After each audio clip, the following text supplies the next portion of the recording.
Hi. I know it'll take a little bit for anybody to join us because I have not announced anything like this. So today is a holiday. There's a lot of people like me with nothing to do.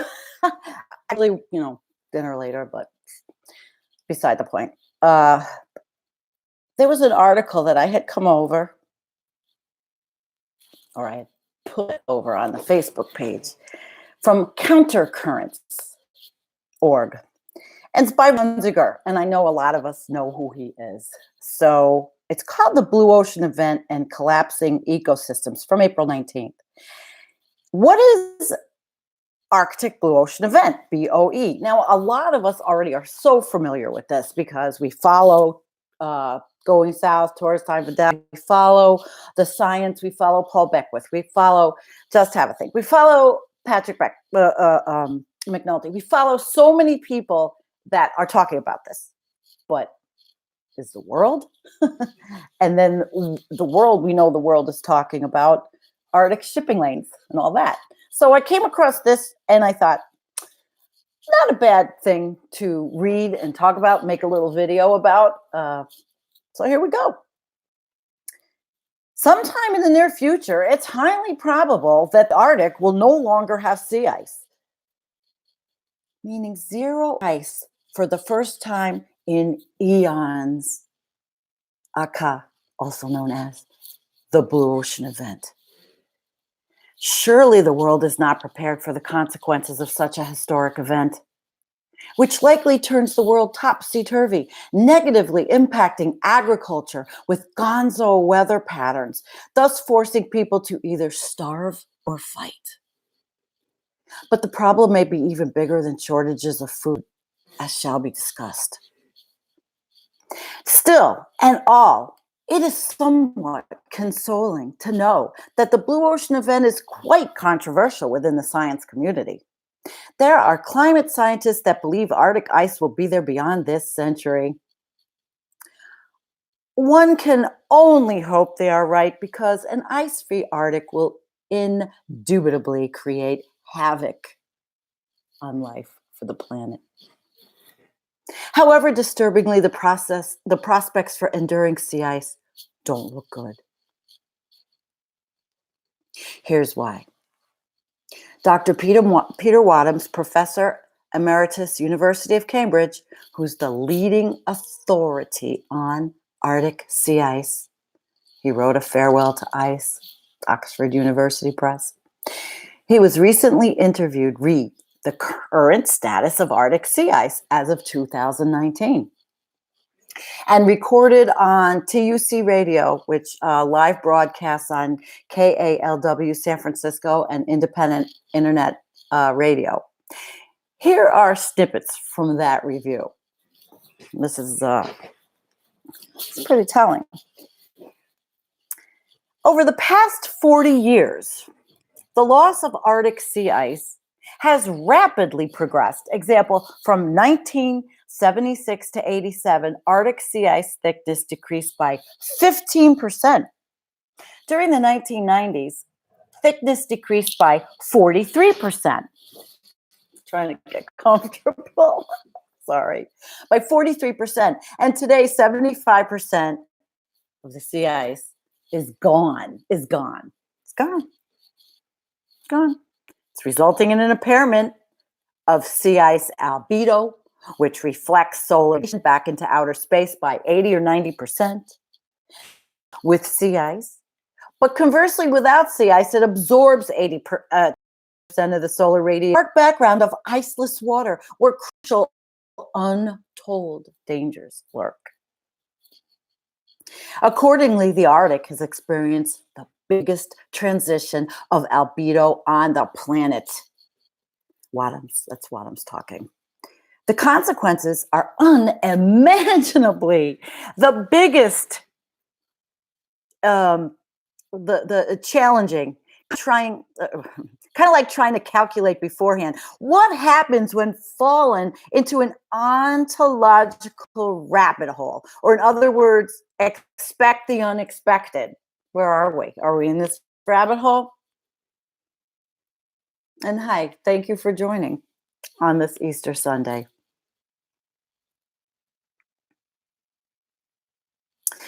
So, not accordingly, the Arctic has experienced the biggest wait. Oh, not only that, here we are. But the Arctic is already a hothouse in the hemisphere. For example, permafrost in Con near Dempster Highway registered temps as of April 2019 nearly 2 degrees higher than at any point in time over the past 10,000 years. The source was ABC News. Arctic is the warmest it's been in 10,000 years. The study suggests April 12, 2019. As far as that goes, the Intergovernmental Panel on Climate Change, the IPCC, we all know who they are. They suggest an upper limit or guardrail of 2 degrees C past post-industrial temperature. If exceeded, primary ecosystems that support life are at risk of breaking down. In fact, aside from the Arctic, pivotal ecosystems are already starting to break down around the world, especially in the rainforests of Puerto Rico and Mexico, which are experiencing high temperature variations of 2C. Where shockingly, arthropods are disappearing nearly en masse, as well as documentation of over 100 separate locations of flying insect Armageddon in Europe, likely caused by toxic chemicals, registering mass losses of 75% over a few decades, which characterizes an extinction event. As for the Arctic sea ice scenario, one critical question is not discussed in public. What happens next? What happens when all the sea ice is gone? And we'll talk and chat after I finish this piece. According to the tenacious climate scientist Paul Beckwith, the refrigerator effect is lost in the blue ocean event, meaning the water temperature is not pegged close to the freezing point when there is no ice left to melt. That was from Paul. Thereafter, by default, the only major source of ice remaining in the northern hemisphere will be Greenland. Thenceforth, the center of cold in the northern hemisphere will shift to Greenland, no longer the Arctic, likely shifting from the North Pole to approximately 73% north latitude, or the center of Greenland, according to Beckwith. Then what? Unfortunately, this creates a whole new category of risks.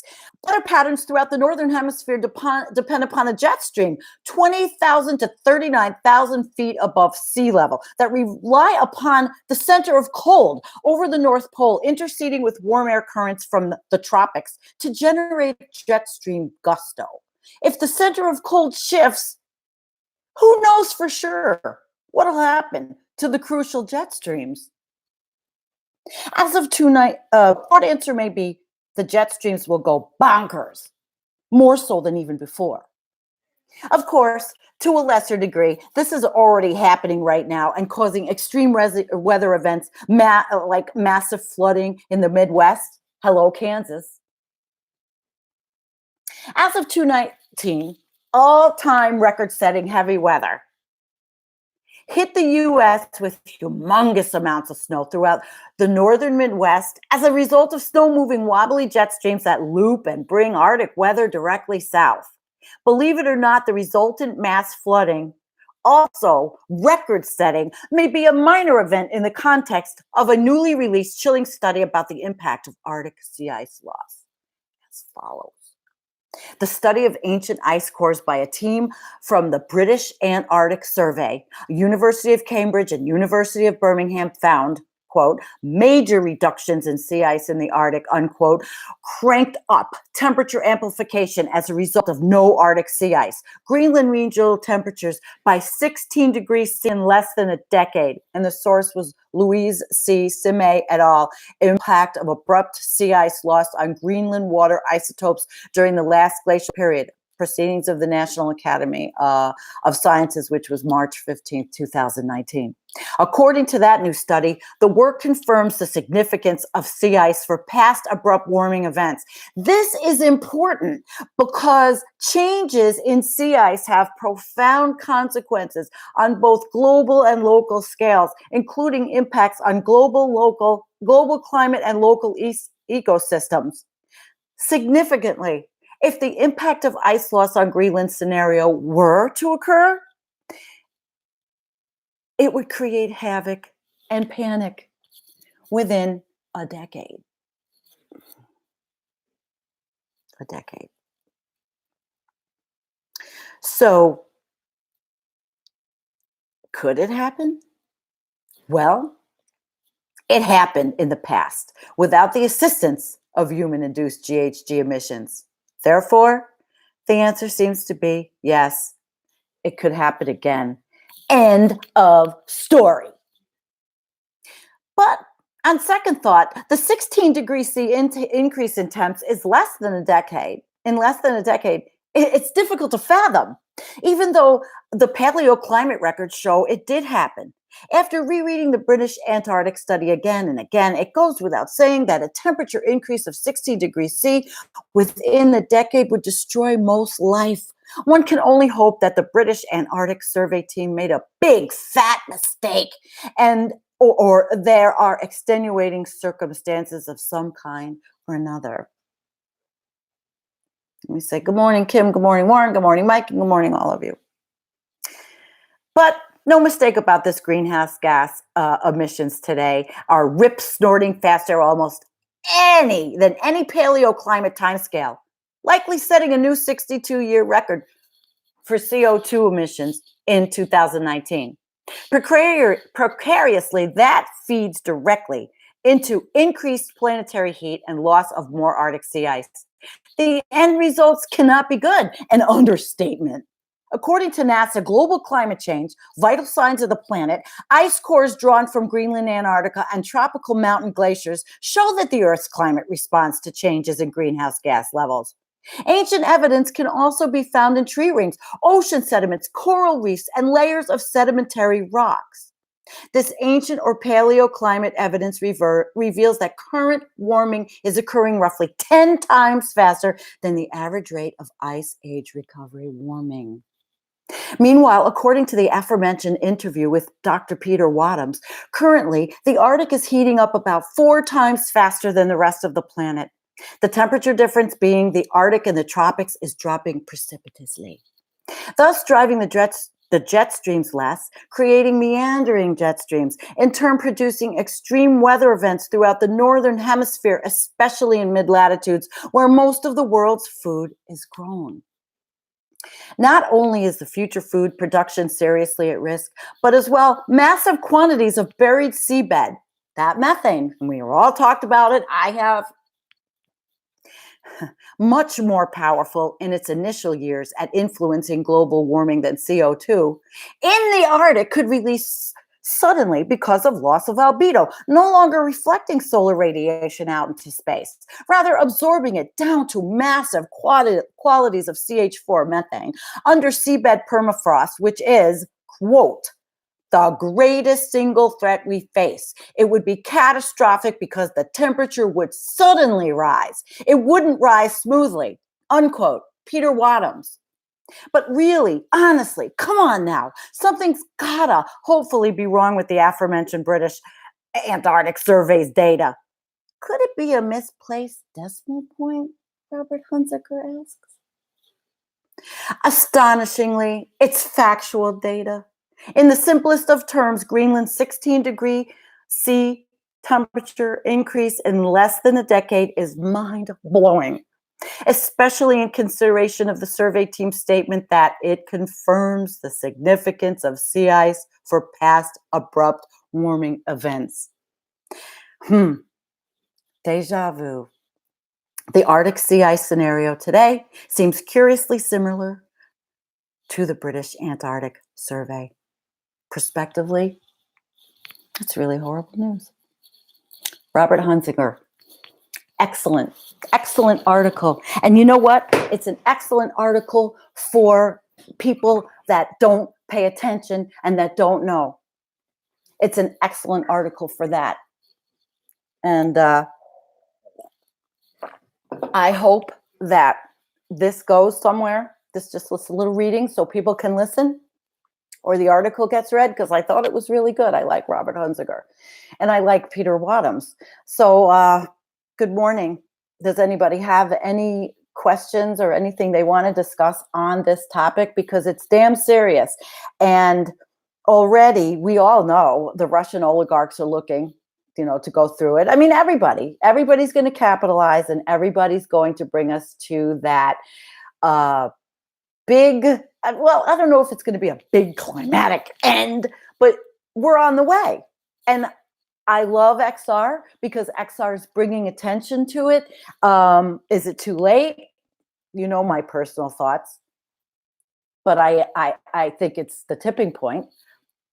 But is it too late to be environmental advocates? We are no longer activists. We are environmental advocates, because the only way to get through to people that think an activist, again, is an old hippie, is to get them on board, to understand, forum, which I talked about, and a thing on an international space to connect and collaborate with other professionals who are exploring the implications of near-term societal collapse. And as we know, Carolyn Baker and Dean Spillane Walker have been doing that important work also.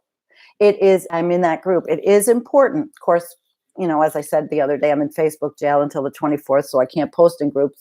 I joined it, and I want to be in they have different parts of the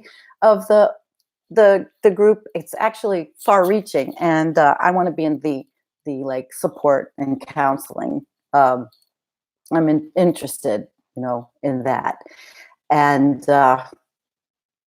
we'll see where that goes. I'll report more on it. I think it's a worthwhile endeavor, as long as the intent remains pure and is supported. So listen. Thank you. Warren says, I survived my happy birthday. Yeah, my daughter took me, we went out last night, so it was pretty nice. But listen, it's serious. We are in a extremely precarious time. We're in a predicament. We talk about it. Robert writes articles on it. People write, Paul does live streams. They get, 8,000 views. 0.0000005% of the world. XR hopefully is doing a lot better. But the mainstream media was talking about XR and saying, of course, really, I put up a video about how they were bitching and moaning about the inconvenience in London. Well, if these people can't take a little inconvenience to wake up to the truth, then they're doomed. They're doomed. They're not smart. Other ways haven't worked, because we're in the predicament we're in, aren't they?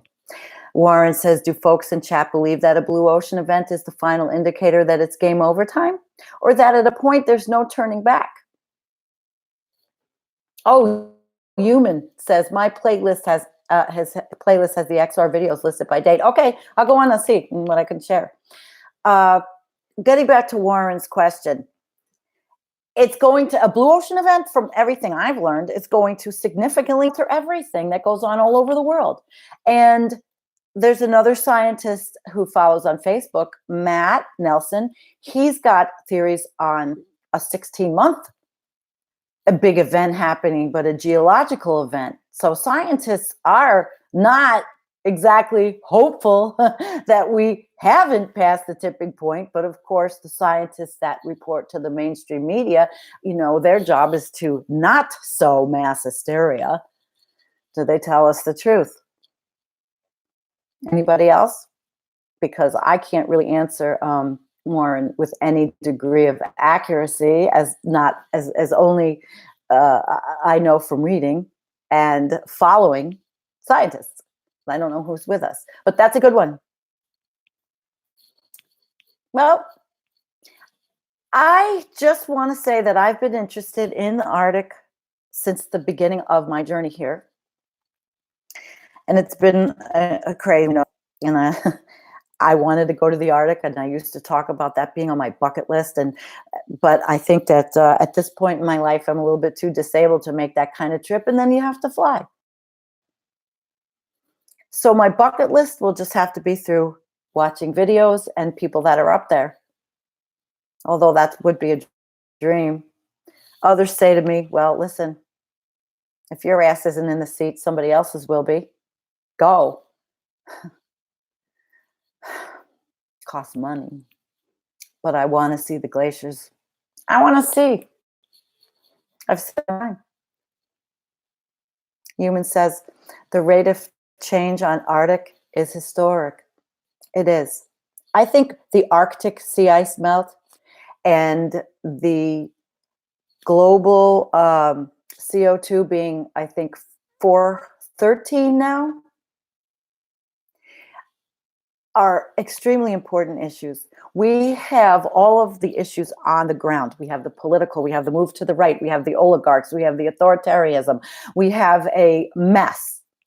And it's not just the United States, although the guest that Antonio had on the other day, he interviewed Dr. Daniel Buji, and from Nigeria, who said basically that everybody's just around the world is laughing at the United States, and people are essentially, I'm not going to, this is not his, to me, I interpret it as they're like taking bets to when we collapse in the United States.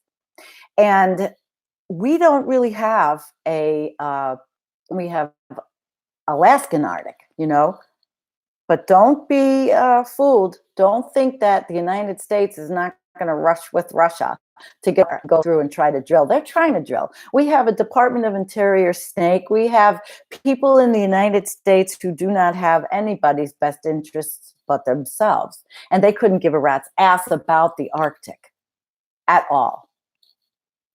The Arctic controls the weather that grows the food. That's human. Kim says half of her bucket list is dead. I'm sorry, Kim. I don't know what that means. Yeah, going. Like maybe the bucket list of seeing tropical places, which actually I've never really had the biggest desire. Mine is more of the north. I want to see the glaciers. I want to see ice. Pascal, hi Pascal, welcome. Latest now from Paul is large amount of NOx coming out of the tundra. Real bad. Owl Nation Legal had told me in an email that we should be buying beans. I mean, and a lot of people are out on boats. You from the Lord, you are a dumbass. It lives on a boat, and another follower is creating another boat after his got destroyed last winter, and because they can move on the water as it rises. But you was here. Well, welcome. Yeah, you're on a boat, so you have, you obviously have resources. But Craig Mead, who was telling me about what he's doing, I don't know. And I don't want this to get into a prep video because I'm not equipped, I mean, I am completely not equipped. We live where we live, but our power went out twice this month. And the other day it was an hour and a half. And an hour and a half was a long time. And it makes me think that, boy, we are vulnerable to that grid. But what do? I have things in a freezer. We want solar panels. How long will we make it on that? For Christ's sakes, I just turned 60. How long do I expect to be around here when the shit hits the fan? Well, or any of us, for that matter. So give me a topic before I go for the day and let y'all go. I mean, Yu's here. You got a question for him? Warren says he's been under the impression that the BOE is hunker down time. Do folks see a planetary panic upon the first blue ocean event? I have panic, but it's only in my stomach, and I try not to let it stress me out because it could. I could become this person who just lives this panic because I have panic in my personal life. But yeah, it could. Human says, hug your people. And the time is now to smell the roses. And Human says, why do people need a date to prepare? I have nothing. I have no date. I've never said it. I don't know. I never give dates because who the hell knows? I could walk outside. I mean, like we all say, we can walk outside. Anything could happen. Anything could happen. Kim said Egypt was her bucket list, but she's unsure now.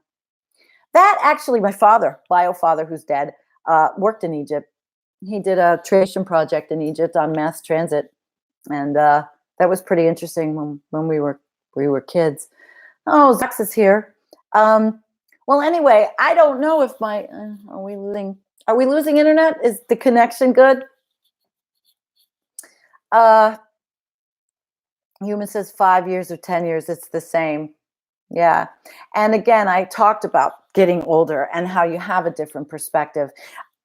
For example, I was at a meeting, and I'm not going to mention names or anything, but I was at a meeting that I'm involved in that I can barely make it to anymore. And the discussion was solar farms. I'm not a proponent of solar farms at all. I'm a proponent of solar panels. I'm a proponent of individual responsibility, buildings in cities becoming their own plants with solar energy or wind. I'm not a proponent of solar farms. And locally, there's a 500-acre solar farm proposed, and it's going to fence in 500 acres. There has to be an environmental impact. Well, there was a little to do between me and this other person who happens to be very young, in 20s. And I said what I said about solar farms, and she had said, well, so what? Because at that age, it's pretty scary to think of the future as not having a future, and that a solar farm will provide clean, green energy. Well, I beg to differ, but I want solar panels on my house. But that was just a difference in opinion of someone who sees that solar farm as a wonderful thing, taking up the 500 acres because it's green energy, regardless of where it comes from. And me, who says that's just more corporate person. I mean, it's no more corporations. It's corporate solar energy. It's more oligarchs owning owning it, instead of the local people who are providing solar to other people. This is a big solar farm paying people for their property to put the energy on a grid, and locally we will never see. Pascal says, on a brighter note, grab that Easter bunny and give him a hug. We are all in trouble, so grab that chocolate while you still can. Nope, I'm off sugar. I haven't had sugar since February. I don't need it anymore because I've been my friend naturopath, and I don't eat that stuff anymore. None of it. Out of it. Done. I don't care if I'm going to look and feel good. Richard says the lead reduction is better than nuclear and coal. Oh, I am not against. Listen, I told her I'm not against something. I'm for something. I'm for individuals taking responsibility. I'm for cities having their own generation of solar. I'm for localized. Okay, I am not for big corporate entities, which probably are going to be like the fossil fuel industry, or probably is the fossil fuel industry, building these megalith solar farms for corporate greed. That's what's going to happen, because that's what always happens. We're not getting that change. I don't believe in the corporate state. By 2020, Human says the chaos will be active. Hi, Anita. She says we're better dying off. Just consider there are two insane groups on the planet, religious nuts and the filthy wealthy. And there you go. If I get a solar panel, you goddamn right, our solar panels, I'm going to research everything about where they come from, who owns it, where the batteries are made, what's done, and I'm going to bring you through the process if I'm physically able. I'm going to bring you guys all. Stone is with us, has that vision, as I was talking about before. Philip says local solar on your own property is definitely the best way to go. Of course, but make sure follow the money. That's why I don't like solar farms. Wind farms, we have I'm rural, so of course this is a discussion. And what does it have to do with ice? Has a lot to do with Arctic ice, actually. We get a blue ocean event and we don't have traditional mechanisms of power. People are going to be clamoring for something on their property, but they don't think about it now because there's there's not the big push. And of course, not in this country, not in the United States. Richard said, who keeps the hospital running? The design is resilience and redundancy. No corporations needed. It's us, individuals. And in fact, as I'm on this, I'll go even further. Hambone talks about intentional communities. People talk about creating intentional communities. I'm going to take you to what I look at in our area that could be a wonderful conventional community. These are communities where everybody lives together to have a sustainable lifestyle until you can't. And there's farms here. And there's barns, and they're for sale. And I'm going to show you some of them. They were former Amish properties. Zoc says, as long as we get to hang the elite and their minions on the way out, I'd be happy. I love that. Richard says the lithium batteries have no recycle path if you are taking notes. The Department of Energy is funding that science now. Yeah, I am. They're not the kind of notes I should, Richard. And that's where I rely on others, to help me compile what I need so that when I do show you what we do, if we have the money, that's another thing, I don't think that the incentives for solar, at least through, state and government, are going to last forever. Maybe states, but certainly not red states. Anita says healthcare shouldn't be run just like a business. Everyone deserves the right to necessary medical services. Way too much inequity in that area. 100% agreed. I could go off on that one, but I can't right now. That's too long. Just from our own personal experience. Unbelievable. Well, listen, guys, I don't know how long I've been on.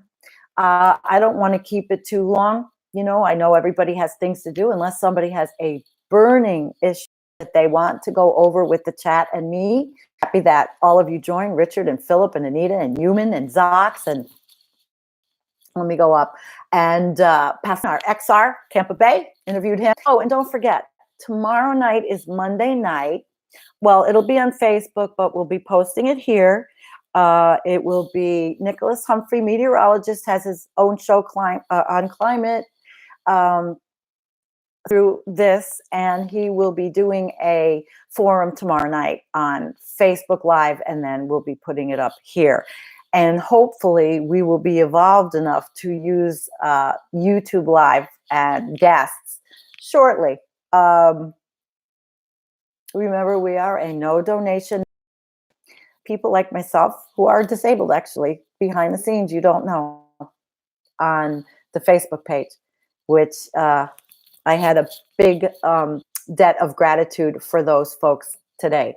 I'm not exactly thrilled with Facebook, oh, hi, Jarmy Cola. Join XR everywhere.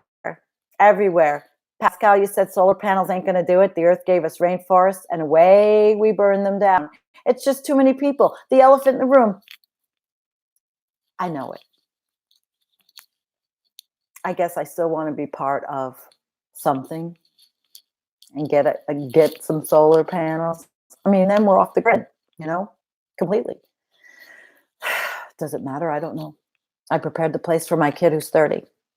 Shit hits the fan, get out of the city, come here. For what it's worth. I've really enjoyed determine if a healthy minimum and maximum. We need to determine a lot.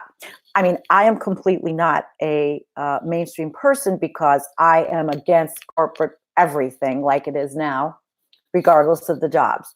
But let's circle back to the Blue event. Let's circle back to the Arctic. All of it is